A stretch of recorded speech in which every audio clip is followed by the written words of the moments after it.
Bismillahirrahmanirrahim. Alhamdulillah. Salatu wassalam ala sayyidina Rasulullah Muhammad bin Abdullah wa ala alihi wa sahbihi wa man walah wa ba'du. Hikmah yang ke-21 daripada tulisan Al-Imam Ibn Athaillah As-Sakandari. Katanya, talabuka minhu ittihamun lahu wa talabuka lahu ghaibatun minka anhu wa talabuka li ghairihi liqillati hayaika minhu wa talabuka min ghairihi liwujudi bu'dika anhu. Ini hikmah yang ke-21. Artinya, permintaanmu daripada Allah, seakan-akan sebuah tuduhan bagi Allah. Pencarianmu terhadap Allah adalah tertutupnya dirimu daripada Allah. Pencarianmu akan selain daripada Allah menunjukkan sedikitnya rasa malumu kepada Allah. Permintaanmu kepada selain Allah adalah kerana jauhnya dirimu daripada Allah. Ada berapa ini? Lebih kurang ada 4. Kita bahas satu-satu. Katanya, talabuka minhu ittihamun lahu. Kamu meminta kepada Allah. Seakan-akan kamu menuduh kepada Allah kalau Allah tak tahu permintaanmu. Sehingga kamu minta pada Allah.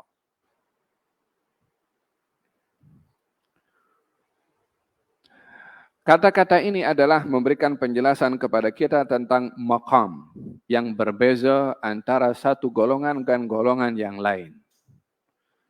Perbezaan maqam dan kedudukan ini diukur dengan keimanan seseorang itu pada peringkat mana imannya, sehingga ia akan ditempatkan dengan kedudukan iman itu di tempat yang tinggi atau yang rendah. Semakin kuat iman, semakin tinggi maqam. Semakin kurang iman, semakin rendah maqam. Wabil mithali yattadhihul maqal, kata pepatah, dengan contoh akan lebih jelas kata-kata. Nabi Ibrahim alaihissalam, ketika ia diikat oleh tentera-tentera Namrud untuk dicampakkan ke dalam api. Lalu diletakkan di atas manjanik pelempar daripada jauh karena api itu terlalu panas, tak boleh untuk orang nak letak macam tu Nabi Ibrahim di dalam api. Dia kena mesti guna pelempar sebab tak boleh mendekat karena panasnya. Di saat itu Jibril datang kepada Nabi Ibrahim. Kemudian dia tanya, alaka hajah? Engkau ada hajat ke? Coba bayangkan, tangan diikat, diletakkan di pelempar, di hadapan api. Apa kesimpulan yang ada pada Nabi Ibrahim pada waktu itu? Kalau kita yang ada di tempat itu, kesimpulannya apa? Ya kita mati. Disebabkan oleh kerana nak lari tak boleh. Nak melawan api pun juga dengan kapasiti diri sendiri juga tidak boleh. Jadi apa yang dihadapi pada Nabi Ibrahim, kondisi perasaannya pada waktu itu? Yakni ia berhadapan dengan satu fakta kalau dirinya akan mati. Kemudian di offer. Alakah hajah? Engkau ada hajat ke? Agaknya lah kalau kita yang dalam kondisi genting seperti itu, ada yang offer ini, ya Allah luar biasa kekuatannya. Ya kan? Kalau itu malaikat Jibril yang over, malaikat Jibril ini ada 600 sayap. Satu sayapnya saja boleh seluas bumi ini. Apa apinya Namrud itu dibandingkan dengan kekuatannya malaikat Jibril. Kondisi seperti ini, bayangan kita, kesimpulan apa yang kita paham, mesti kita perlu bantuan Jibril dalam kondisi genting. Dan itu fitrah manusia dalam kondisi-kondisi genting, akan meminta pertolongan hatta kepada sesiapapun juga. Mungkin dia akan berteriak, hatta kepada orang yang tidak beriman kepada Tuhan pun dalam kondisi genting, dia akan meminta pertolongan dengan satu super power yang walaupun dia tidak meyakini. Tapi dia karena harapannya untuk menyelamatkan diri, dia akan sentiasa punya harapan dengan kekuatan walaupun tidak dinamakan Tuhan. Tapi Nabi Ibrahim pada waktu itu, ia menjawab, amma ilaika fala. Kalau kepada kamu, wahai Jibril, aku tak perlu bantuan. Oh, kondisi genting macam tu. Amma ilaihi, kalau kepada Allah, fa'ilmuhu bihali yughni an su'ali. Pengetahuannya Allah pada keadaanku saat ini mencukupi daripada permintaanku kepada Allah. Pengetahuannya Allah terhadap keadaanku saat ini diikat, diletakkan di pelempar, dalam itu di hadapan adalah api. Allah tahu tidak keadaan aku saat ini? Yakni Nabi Ibrahim lah tahu. Agaknya kalau Allah sudah tahu, perlu ke aku minta kepada Allah Subhanahu wa taala? Sudah perkara yang jelas. Yakni kalau kita nampak orang tenggelam, ya kan? Adakah kita menunggu, aku tunggu dulu, dia minta tolong atau tidak? Of course tidak buat seperti itu. Kita akan terus tolong. Kondisi itu sudah memberi jawaban. Sudah memberikan penjelasan, penerangan. Namun kata Nabi Ibrahim mengatakan ketika di-offer oleh malaikat Jibril, amma ilaika fala, amma ilaihi fa'ilmuhu bihali yughni an su'ali. Kepada kamu aku tak perlu. Adapun kepada Allah, pengetahuan Allah terhadap keadaanku saat ini mencukupi daripada permintaanku kepada Allah. Kemudian ia mengulang hasbunallah wa ni'mal wakil, hasbunallah wa ni'mal wakil, hasbunallah wa ni'mal wakil sampai dilempar. Pada ayat yang lain, ketika Nabi Ibrahim mengungkapkan kepada Allah tentang permintaannya, Nabi Ibrahim meminta kepada Allah Subhanahu wa taala supaya zuriyahnya diberkati. Ketika Allah Subhanahu wa taala berfirman, "Inni ja'aluka lin-nasi imama." Aku jadikan engkau imam, kata Nabi Ibrahim, "Wa min dzurriyyati." Aku berdoa kepada engkau untuk zuriatku juga. Minta. Kenapa tak cakap pengetahuannya Allah untuk zuriatnya cukup daripada permintaan Nabi Ibrahim kepada Allah? Kemudian dia pun berdoa, "Allazi huwa yut'imuni wa yusqin." Dialah Allah yang memberikan saya makan dan dia Allah yang memberi saya minum. Dialah yang memberi saya hidup, dialah yang memberi saya mati. Yakni dia minta rezeki kepada Allah Subhanahu wa taala. Kalau saya sakit, Allah yang beri saya sembuh. Yakni dia minta sembuh kepada Allah Subhanahu wa taala. Jadi di manakah letak kondisi dua keadaan yang saya ceritakan tadi? Yang pertama Nabi Ibrahim enggan untuk meminta, yang kedua Nabi Ibrahim meminta. Ini perbezaan maqam, perbezaan kedudukan. Pada yang pertama Nabi Ibrahim ketika di-offer oleh malaikat Jibril untuk meminta, Nabi Ibrahim menyikapi keadaan itu dengan pasrah. Dengan menyerahkan segalanya kepada Allah Subhanahu wa taala. Apa nak jadi, bagi aku hanya Allah Subhanahu wa taala. Oleh sebab itu syiarnya adalah hasbunallah wa ni'mal wakil. Adapun yang kedua, Nabi Ibrahim meminta kepada Allah, permintaannya kepada Allah bukan oleh kerana menuduh Allah tidak tahu apa yang diinginkan oleh Nabi Ibrahim sehingga dia meminta.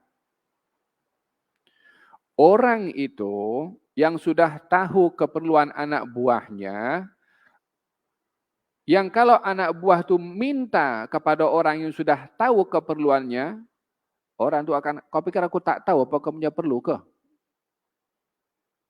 Lebih kurang bahasanya seperti itulah. Kalau ini antara manusia saja seperti itu. Kau pikir aku tak tahu?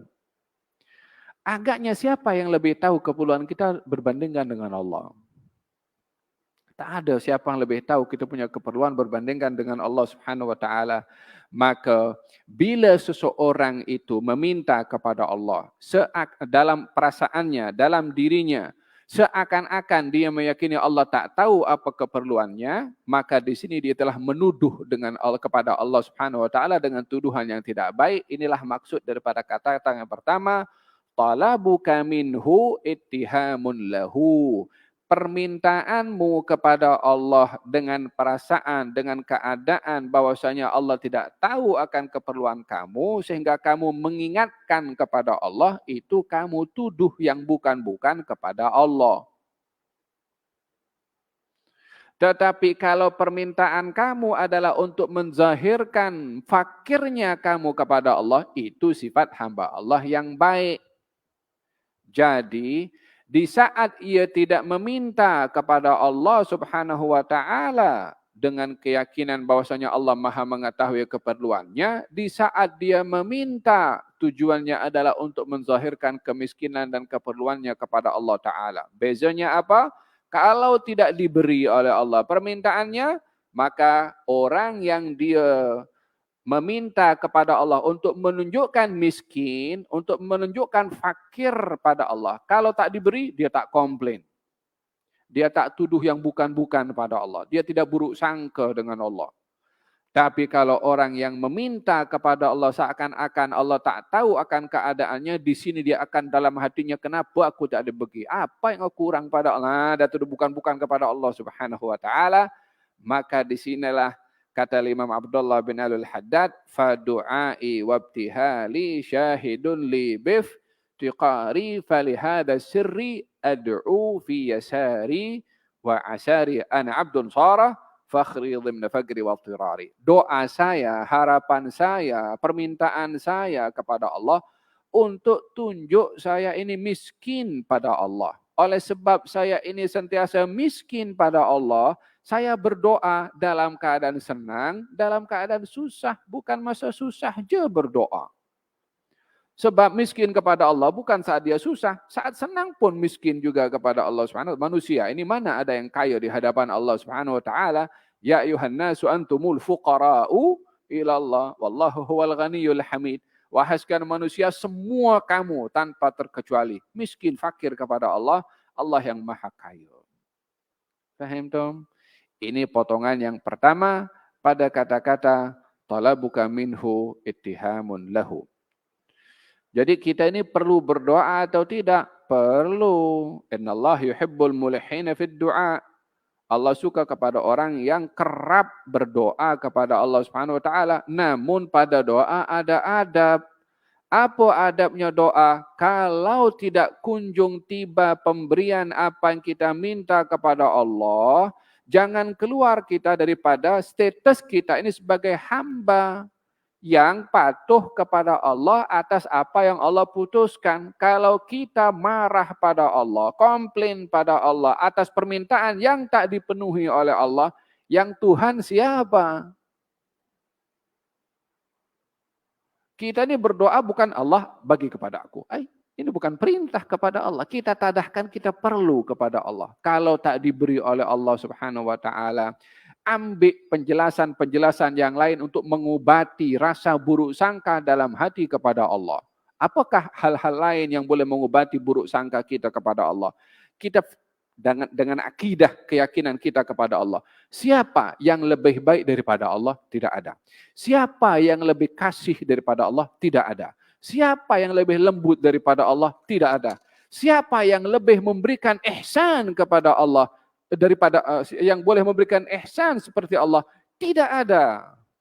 Jadi kalau Allah sehebat itu, rahmatnya, maha lembutnya, maha ihsannya, maha pemurahnya, kita minta sikit kepada Allah, tak dikasih oleh Allah Subhanahu wa taala. Adakah itu sifatnya Allah Subhanahu wa taala? Adakah Allah kedekut untuk memberikan apa yang kita minta? Wallahi mustahil. Allah punya sifat itu. Lalu kalau begitu kita minta kepada Allah Subhanahu wa taala kalau tidak diberi, adakah bermakna itu sifat kedekut? Tidak. Anak kita minta pisau atau minta mercun umur 2 tahun. Nak bagi mercun yang besar. Kita bagi atau tak bagi? Atau nak main pisau? Nak lempar apa itu yang pisau itu apa namanya yang tajam, bukan pisau mainan. Budak 2 tahun. Kita kasih atau kita tak kasih? Kita tak kasih. Jahat tidak orang tua? Ya tidak, sebab itu pemberian akan membahayakan kepada budak itu. Sama juga ada kalanya permintaan yang kita minta kepada Allah. Kalau tidak diberi, itu demi kebaikan kita yang diketahui oleh Allah. Yang kita tidak ketahui, sama seperti budak kecil yang meminta main pisau. Dia tak tahu bahaya itu pisau, orang tuanya tahu. Dan dalam hal ini berdoalah kepada Allah dengan adab. Ada berdoa adalah kita hamba, kita menunjukkan kemiskinan, pemberian Allah pasti datang, namun bentuk pemberian itu adalah pelbagai.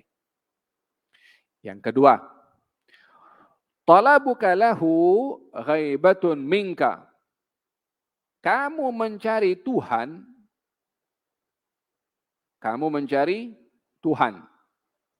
katanya, itu tanda gaibnya kamu daripada Tuhan. Karena orang mencari Tuhan, menganggap Tuhan tidak wujud. Sehingga dicari. Mana ada yang lebih jelas daripada kewujudan Allah Subhanahu wa ta'ala. Jadi, yang gaib bukan Tuhan. Dirinya sendiri yang gaib. Dia patut cari dirinya sendiri untuk kenal dan jumpa dengan Allah. Oleh sebab itu dikatakan, Man arafa nafsahu arafa Rabbahu. Orang yang tahu, kenal pada dirinya, dia akan kenal kepada Tuhannya. Jadi, talabuka lahu, kamu mencari Tuhan, itu disebabkan oleh karena kamu sendiri gaib daripada Tuhan. Yakni bermakna, kata-kata ini mengajak kepada kita, jangan sekali-kali berfikir bahwasanya apa yang berlaku ini tidak ada peranan Allah Subhanahu wa taala ke atas apa yang berlaku.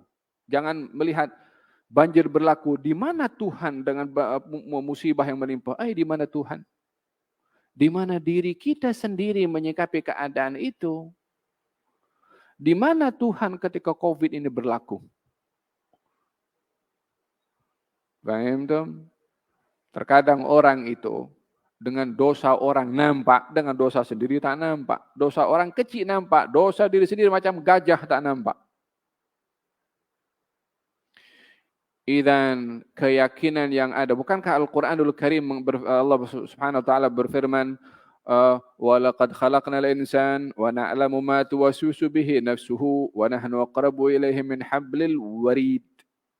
Kami yang cipta manusia, kami tahu isi hatinya, kami dekat dengannya, lebih dekat dengan subhanallah, wa nahnu aqrabu ilaihi. Kami, Allah SWT, lebih hampir dengan manusia itu min hablil warid. Tahu hablil warid apa? Urat dalam leher nih. Allah lebih dekat dengan manusia daripada hablil warid. Nak digambarkan macam mana? Dengan bahasa apa kita nak kata? Hablul warid ada dalam kita punya leher sini. Maknanya menyatu dengan kita punya tubuh badan.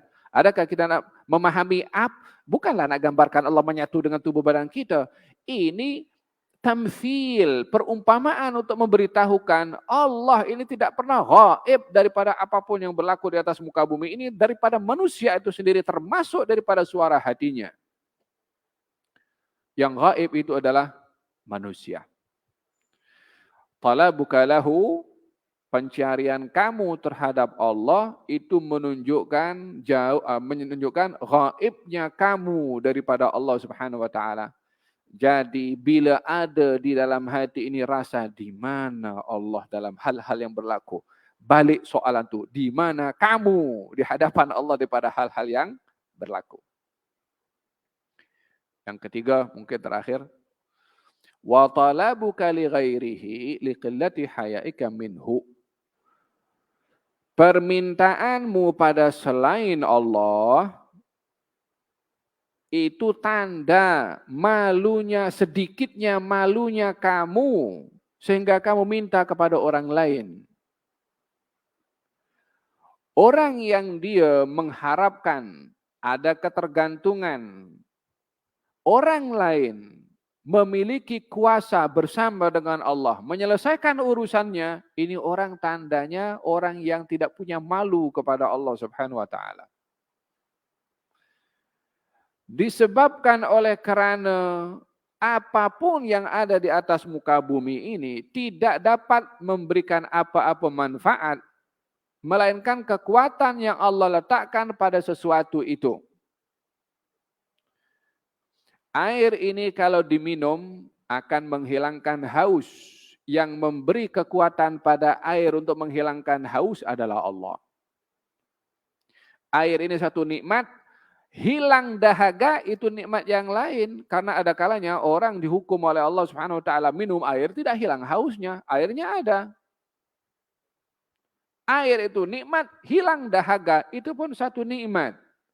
Mana ada kekuatan pada ciptaan ini yang tidak diletakkan kekuatan itu oleh Allah Subhanahu wa taala? Idan, orang yang meletakkan ketergantungan pada sesuatu, baik itu pada benda, baik itu pada ubat, baik itu kepada kekuatan sistem atau kepada teknologi ataupun kepada jabatan ataupun kepada apapun juga. Ketergantungan pada kekuatan yang ada pada makhluk itu tanda orang itu malunya sedikit kepada Allah Subhanahu wa taala. Artinya tak punya malu kepada Allah Subhanahu wa taala. Apa sebabnya? Makhluk yang tak punya apa-apa ini yang diberi kekuatan oleh Allah, macam mana meletakkan kepada dia sementara Allah Subhanahu wa taala diketepikan? Oleh sebab itu baginda Rasulullah sallallahu alaihi wasallam kana idza hazabahu amrun dhahaba ila shalah. Nabi kalau ada masalah perang ke, masalah genting ke, masalah hal menakutkan ke, apa saja masalahnya, dia salat 2 rakaat dulu, dia pergi kepada Allah. Lepas itu dibincang, meeting, diambil okey tak apa. Pergi doktor, pergi berubat, pergi fulan, tak apa, bukan salah. Tetapi yang problem adalah bila mencari kepada mereka dengan meletakkan ketergantungan untuk dapat menyelesaikan hal dirinya itu melalui mereka-mereka ini adalah sifat malu itu, sifat malu kepada Allah Subhanahu wa taala adalah sedikit. Sementara kita perlu malu kepada Allah Subhanahu wa taala dengan tidak memohon atau meminta kepada orang lain. Walihada qala ahadus salihin, berada di masjid. Lepas itu didatangi oleh salah seorang raja, sultan. Kemudian sultan itu menghampiri kepada orang soleh itu. Kamu ada hajat kepada saya? Katanya, saya malu nak minta. Sementara saya berada di rumahnya. Di rumah Allah Subhanahu wa taala nak minta kepada orang lain. Fahimtum? Hadza muamalah seorang hamba dengan Allah Subhanahu wa taala. Yang terakhir adalah pencarianmu pada selain Allah adalah sebagai tanda jauhnya kamu daripada Allah. Yani bila ada hajat, bila hal-hal yang dihadapi oleh seseorang itu dilihat tidak dapat diselesaikan olehnya atau oleh orang lain, adalah tanda orang itu adalah jauh daripada Allah yang maha berkuasa untuk menyelesaikan segala sesuatu. Innama amruhu idza arada syai'an an yaqula lahu kun fayakun. Kalau Sayyidina Musa alaihissalam ketika sudah berada di tepi laut, ya, Laut Merah, dikejar oleh Firaun dan di hadapan ini lautan. Mana nak lari? Dan tak adalah nak berhadapan dengan Firaun, tak ada senjata nak menyeberangi lautan, tak ada perahu. Apa keadaan ini? Keadaan ini terperangkap. Kata Bani Israel, inna lamudrakun, kita dah terperangkap, tak ada lari dah, tak boleh nak ke mana. Barulah dijawab oleh Nabi Musa, Kalla inna ma'iya rabbi sayahdin. Belum. Ada Tuhan yang boleh tolong saya. Di saat seseorang itu merasa bersama dengan Allah dalam setiap keadaan, khususnya dalam keadaan saat genting, tandanya orang itu dekat dengan Allah. Dan ketika orang itu meyakini tidak ada lagi harapan, disitulah tunjuk orang itu adalah jauh dari Allah Subhanahu wa taala. Moga-moga Allah Subhanahu wa taala anugerahkan kepada kita ketergantungan selalu kepada Allah. Bila meminta dianugerahkan oleh Allah Subhanahu wa taala, adab dalam meminta, dan doa kita didengar oleh Allah, diberi yang terbaik oleh Allah. Harapan kita moga Allah kuatkan iman kita dan angkat makam kita dalam ma'rifah kepada Allah Subhanahu wa taala. Amin Allahumma amin. Wassallallahu alaihi wasallam Muhammadin wa ala alihi wasallam. Alhamdulillahirabbil alamin.